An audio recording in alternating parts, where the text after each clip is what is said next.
नमस्कार दोस्तों, स्वागत है आपका अपने YouTube चैनल सुग्गा सर क्लासेस में। प्लीज इस चैनल को ज्यादा से ज्यादा सब्सक्राइब करें और अपने दोस्तों में शेयर करें। आज का हमारा टॉपिक है रदरफोर्ड का परमाणु मॉडल या एटॉमिक मॉडल ऑफ रदरफोर्ड। यह टॉपिक यूपी बोर्ड की क्लास 11th में है और अत्यंत ही महत्वपूर्ण है।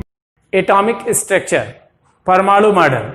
परमाणु मॉडल वास्तव में क्लास 11th का यही एथेंटिक पहला चैप्टर है। जो रसायन विज्ञान की मूल अवधारणाएं हैं वो आप एक तरह से पुनरावृत्ति या रिवीजन मान सकते हो। तो इसमें परमाणु संरचना में सबसे पहला जो परमाणु संरचना है वो रदरफोर्ड का। हालांकि इससे पहले भी डाल्टन ने और थॉमसन ने परमाणु मॉडल दिए, लेकिन वो निरर्थक रहे। सार्थक परमाणु मॉडल में ये रदरफोर्ड का परमाणु मॉडल है। रदरफोर्ड ने सोने की पतली पन्नी पर अल्फा कणों का बौछार कराया और अल्फा कणों का बौछार या प्रकीर्णन वाला ये प्रयोग अत्यधिक महत्वपूर्ण रहा। इसके आधार पर रदरफोर्ड ने परमाणु मॉडल प्रस्तुत किया। इसमें सबसे पहली चीज कि सोने की पतली पन्नी ही क्यों। तो सोने की पतली पन्नी लेने का कारण यह था कि सोना एक तो हैवी मेटल है, इसका एटॉमिक नंबर 79 होता है जो तथ्यों को स्पष्ट देता है। दूसरा, सोना एक ऐसा मेटल है जिसका हम थिनेस्ट मेम्ब्रेन्स, पतली सी पतली पन्नी बना सकते हैं। तो सोने की एक पतली पन्नी लिया, उस पे अल्फा कणों का बौछार कराया। अल्फा कण जो होते हैं वो हीलियम के नाभिक होते हैं, धनावेशित होते हैं, 2He4, 2 प्रोटॉन 2 न्यूट्रॉन होते हैं, 2He4, लेकिन ये धनावेशित होता है। इसमें जब सोने की पतली पन्नी पर अल्फा कणों का बौछार कराया तो उससे मुख्य 3 निष्कर्ष प्राप्त हुए, और जो निष्कर्ष प्राप्त हुए उनके आधार पर ही उन्होंने 3 तथ्य देखे, उससे 3 निष्कर्ष निकाले, फिर परमाणु मॉडल प्रस्तुत किया। तो सबसे पहले हम देखेंगे कि क्या तथ्य मिला। पहला, उन्होंने देखा कि अधिकांश अल्फा कण अपने मार्ग से बिना विचलित हुए सीधे निकल गए।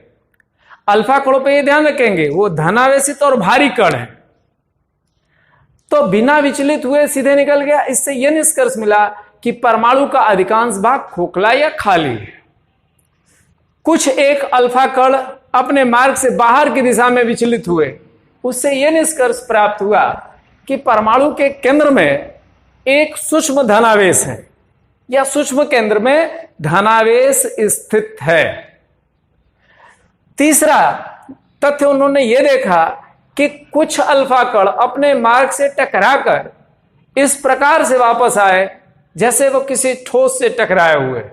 इससे यह निष्कर्ष मिला कि परमाणु का समस्त द्रव्यमान एक सूक्ष्म केंद्र में निहित है अथवा स्थित है।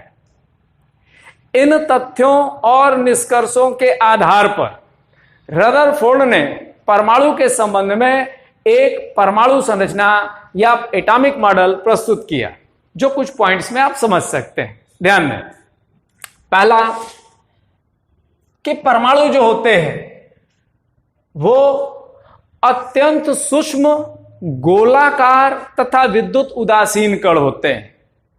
परमाणु अत्यंत सूक्ष्म, गोलाकार तथा विद्युत उदासीन कण होते हैं। दूसरा, प्रत्येक परमाणु के 2 मुख्य भाग होते हैं। पहला, परमाणु नाभिक, दूसरा नाभिक के बाहर का विशाल क्षेत्र, खाली भाग, एम्प्टी रीजन। नाभिक के बाहर का विशाल क्षेत्र। तीसरे पॉइंट में उन्होंने एटॉमिक न्यूक्लियस को डिफाइन किया, परमाणु नाभिक को परिभाषित किया कि किसी तत्व के परमाणु का वह केंद्रीय सूक्ष्म भाग जिसमें परमाणु का समस्त धनावेश तथा समस्त द्रव्यमान उपस्थित होता है परमाणु नाभिक कहलाता है। किसी परमाणु का वह सूक्ष्मतम केंद्रीय भाग जिसमें परमाणु का समस्त धनावेश तथा समस्त द्रव्यमान उपस्थित होता है, परमाणु नाभिक कहलाता है। तो परमाणु नाभिक को यहां डिफाइन किया गया तीसरे पॉइंट में।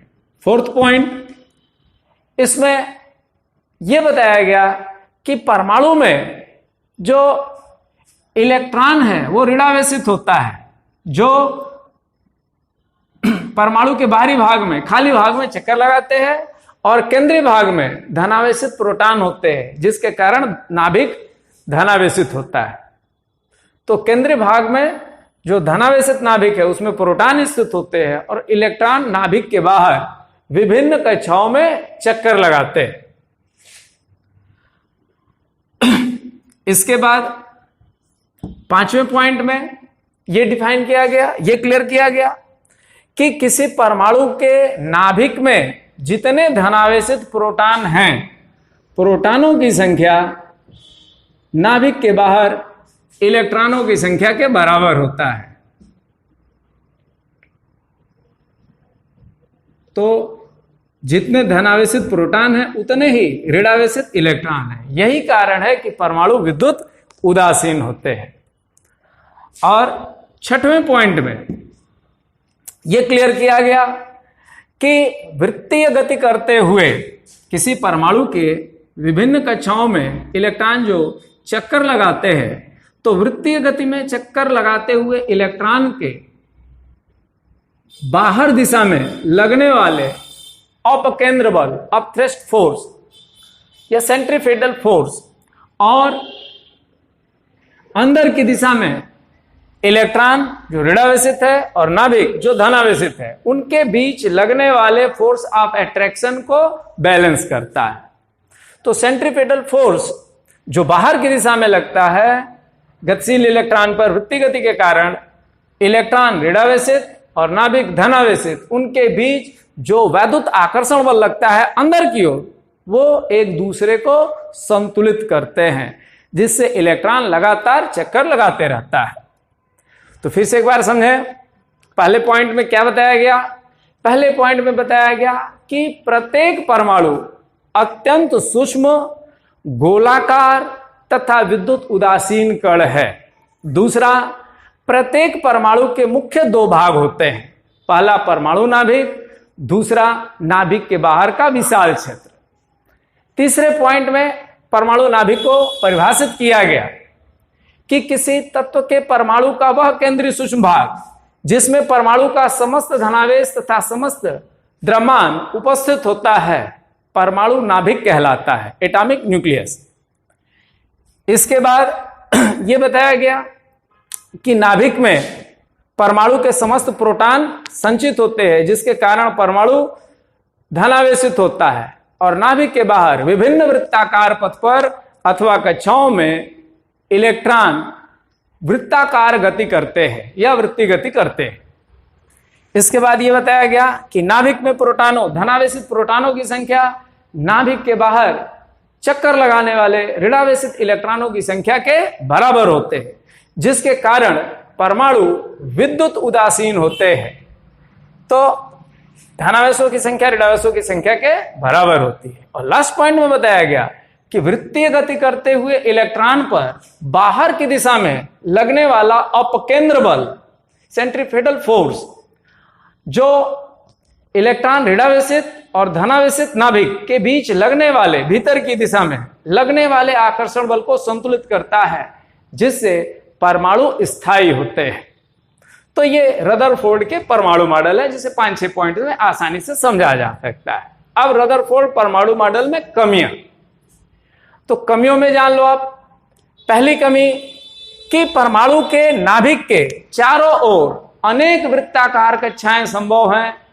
किस वृत्ताकार पथ पर इलेक्ट्रॉन चक्कर लगाएगा, रदरफोर्ड परमाणु मॉडल में वो स्पष्ट नहीं होगा। वहां इलेक्ट्रॉन का वेग क्या होगा, इसके बारे में भी इस मॉडल में कुछ विशेष नहीं बताया गया। दूसरा, प्लांक और मैक्सवेल के क्वांटम सिद्धांत के अनुसार गतिशील आवेश जो होता है लगातार ऊर्जा उत्सर्जित करता है, जिससे उसकी ऊर्जा में कमी होगी, ह्रास आएगा। और जब ऊर्जा में कमी होगी तो उसका वृत्तीय पथ, वृत्ताकार पथ की त्रिज्या लगातार कम होती जाएगी। कम होते होते वो त्रिज्या छोटी होती जाएगी और फाइनली वो नाभिक में गिर जाएगा, जिससे परमाणु का अस्तित्व ही समाप्त हो जाएगा। रदरफोर्ड इस समस्या की व्याख्या नहीं कर सके और रदरफोर्ड परमाणु ऊर्जा जो उत्सर्जित होते हैं उसके कारण स्पेक्ट्रम प्राप्त होता है, स्पेक्ट्रम के बारे में भी सही जानकारी नहीं दे सके। तो ये थे रदरफोर्ड परमाणु मॉडल और उसकी कमियां। Thank you. Thanks for watching this channel Sugha Sir Classes. Please like, share and subscribe this channel. Thank you.